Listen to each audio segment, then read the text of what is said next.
Hello everyone, this video is a quick guide on Weapon Trial 2 Level 70 Stage 11.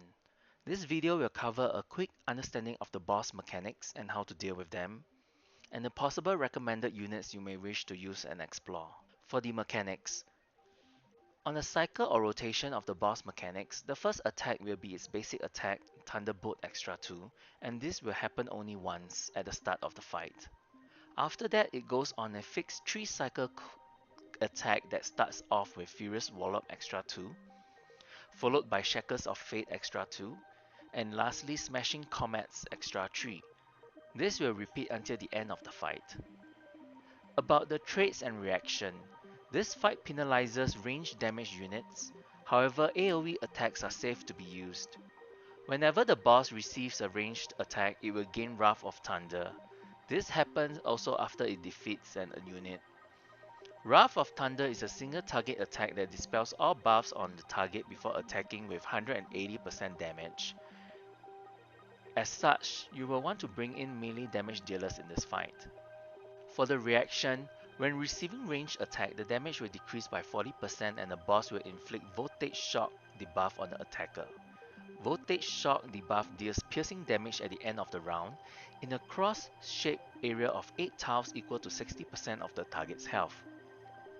This is the same as the second cycle attack that will be covered later. Basically, unless you are speed running with Nanga for example, stay away from ranged attacks.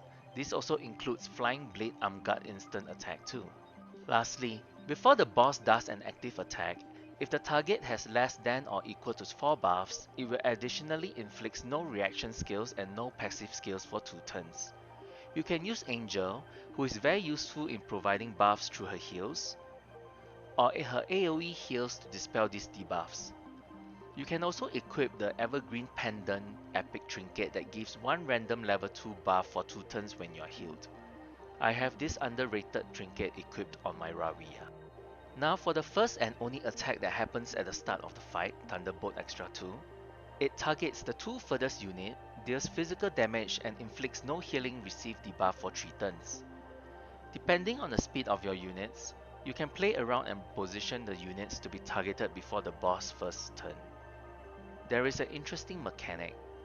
If the second targeted unit dies, it will not trigger the boss trait of gaining Wrath of Thunder. You can safely use Iana's Guard or Safia's HM agent to be sacrificed. Alternatively, other than using 2 units to tank this attack, you can also use Guarding Dummy deployment tactic. Now for the 3 cycle attacks. First, we have the Furious Wallop that targets the furthest unit within 8 tiles around the boss, knocked back by 2 tiles, and inflicts no healing received for 2 turns. However, the damage is decreased by 10% for each tile between the boss and its target up to 50%. It also ignores dodge, so you won't be able to utilize dodge skills from units like Safia and Blade. After using the skill, the boss is guaranteed to act first in the next turn. To counter this, you can use a free-to-play defender called PayPal Guard that is excellent in doing its job of tanking the Furious Wallop attack. He is able to give himself a 25% HP shield, has either the Invulnerable or Flagellant skill for more damage reduction. For me, I used a Castella and used both skills. However, you do not need to use a Castella and equip both skills to clear the fight. It only makes it more convenient and easier on the use of NRG. If you do not have Flagellant, you may have to use Flag of Convallaria. Another interesting defender you may use will be Coco. If you have her, she brings a lot to the team and has very high HP. She can heal, provide crit buffs, gives bento or breakfast buffs for heals and dispel debuffs, treasure chests that can heal and give damage tree and damage reduction buffs. Depending on which defender you bring, the team setup and positioning of the units during the fight will be very different. As for countering the no healing received debuff, you can use either your healer like Angel to dispel it, or equip the Cooling Powder, a legendary trinket that grants immunity to this debuff. This very useful trinket, when paired with Gibbous Moon Tarot with its level 60 passive, will make Papa Guard a standalone tank that does not require your healer's help. Otherwise, if you are using Coco, you can use Snow Lotus. Second, the boss will use Shackles of Fate next. This targets the two closest units to the boss, deals physical damage and inflicts voltage shock debuff. This attack also ignores dodge. Voltage shock is a cross-shaped 8-tile attack that will take place at the end of the turn. This gives you time to reposition your units properly and avoid units taking 2 instances of the debuff stack attack, which will kill them. You will also have to make sure that your unit is above 60% HP. Usually for damage uptime, you may want to position your units so that only one damage dealer will be inflicted with the voltage shock debuff. The other voltage shock debuff may go to the healer or another unit that does not deal a lot of damage. At the same time, you will want to remove the red rocks, called potent combat debris, in the middle of the stage before the boss' next attack. Red rocks inflicts physical defense down debuffs and damage increase taken by 20% debuffs from the red rocks within a 5-tile radius. By properly positioning units with the voltage shock debuff, you can safely let the debuff attack hit the red rocks as it does not reduce their HP to 100%. However, if the red rocks are destroyed by any of the boss attack, it will explode and deal 80% piercing damage within a 5-tile radius. This can cause a chain reaction of many explosions when there are nearby red rocks. As such, you can either make use of voltage shock attack to significantly reduce the red rock HP, or knock back them off the stage using Rawia's 2 tiles knockback or Coco's 3-tile knockback attack. Lastly, for the third attack of the cycle, the Smashing Comet Extra 3. This deals physical damage to all enemies and detonates all red rocks in a 3x7 rectangular area in front of the boss. This also knockbacks any units by 4 tiles and the boss will then summon 3 red rocks. The summoned red rocks will always be in a fixed location unless your unit happens to be in its way. You can predict and position your units properly to deal with these red rocks. To counter this, you will have to reposition your units to the left and right side of the stage to avoid this Smashing Comet attack. If you are feeling dangerous, you can have Rawia tank this attack and instant charge the boss on the next turn. There is another interesting mechanic related to this attack. When the boss is in dying stage, Smashing Comet will not detonate any red rocks, unless the attack manages to destroy the rock. So you will have to pay attention to the red rock's HP too.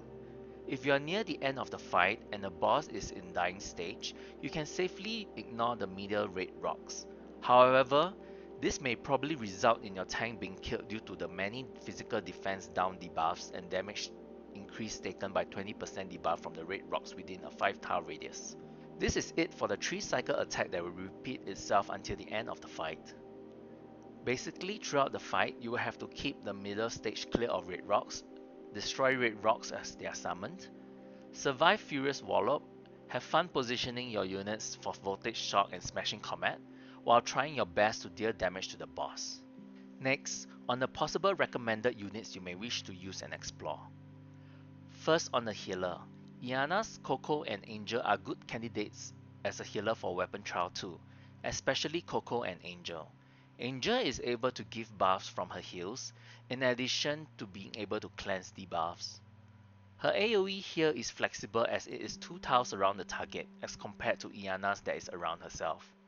If you bring Flagellant to the fight, she is very self-sustainable with able to recover 1 NRG extra at the end of each turn. Coco as a healer can sufficiently function as a tank as well, with her Snow Lotus skill giving her damage reduction 3 buff. Her AoE heals are 3 tiles large and grants targets crit 2 and crit damage 1 buffs, in addition to Bento for a chance for happiness at 4 stars and below. One thing that I quite like about Coco is her skill Try the Pant that knockbacks target by 3 tiles. This works wonders in this stage against the red rocks. Iana's as a healer are sufficient as well, if you are able to position your units properly for heals around herself. At the start of the fight, you can use her guard to bait as the second target for the first attack Thunderbolt. Also, you can use Princess Prayer to grant Act Again to the target.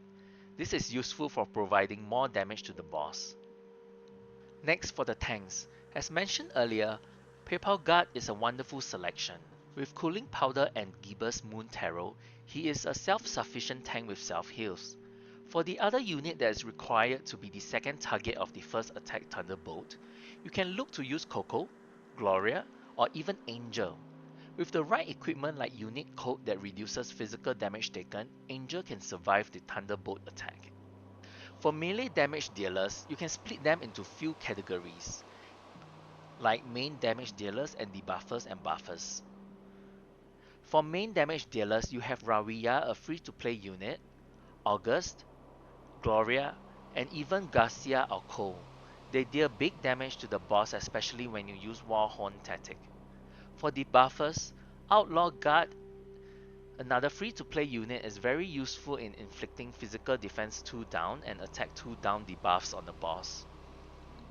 You can also look to bring in Magnus and Nono Wheel for their unique debuffs like damage decrease taken by 10% from Magnus and vulnerable 3 debuffs from Nono Wheel. Aside from this, you can also look to use Butterfly for her damage buff as well, or Lightning for her AoE attacks against the red rocks. There are also interesting units that you can use in this stage. Barrel for her boom, and Ballista for his Sage. Both are AoE attacks against the boss and red rocks. Similarly to Weapon Trial 1, Sophia is a good melee attack as well as she brings in debuffs and her HM agent can do any repositioning to avoid attacks if needed. Her HM agent can also be used as a second target for the first attack, Thunderbolt. However, you will need to remove Blade Chase from her reaction as the assisting attack is considered ranged, and it will trigger Wrath of Thunder and the unit will be inflicted with Voltage Shock. Lastly, for the gameplay, you can check out some of my cleared videos on Weapon Trial 2 Level 70. The links are down below in the description. Additionally, you can also check out a very useful website that compiles a list of cleared videos for Weapon Trials and Terror Whisper Residue. The website is called Voyage Memento. Link is also down below in the description. That's it for the quick guide. Hope it is helpful for the fight. Thanks for watching!